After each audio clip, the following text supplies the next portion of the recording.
Brazil has a good story to tell, doesn't it, on debt? Well, you're a commodity exporter, so that's helped. Yeah, well, like Gita said, there's a problem. There's one dimension, which is the external dimension. And indeed, Brazil has $360 billion reserves, and the external debt is much lower than that. So we are in a very solid position. We have a huge trade surplus. I think Brazil is probably the only country with a trade surplus against China, exactly because agriculture, food and agricultural products. So we are in a very balanced, very comfortable situation when you talk about external debt. Then we go to the internal debt. What happened? When the disease came, when COVID came, our debt GDP ratio was 76.5. And then everybody, even the IMF, forecasted a collapse in the Brazilian economy. They estimated a drop in GDP of 9.7% for Brazil.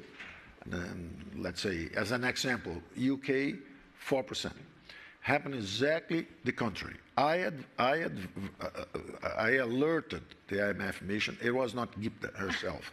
It was somebody else that was removed from the position. She's not there anymore.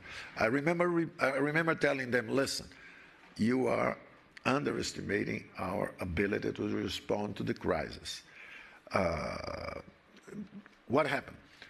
UK dropped at 9.7. The number they assigned to us was the UK.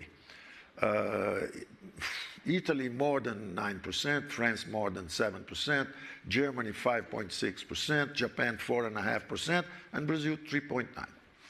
So Brazil dropped less, recovered faster, and at the end, the initial forecast is that our debt GDP ratio would go to 100%, from 76.5 to 100%.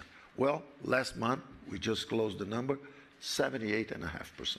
So we did better than all other countries on the fiscal front.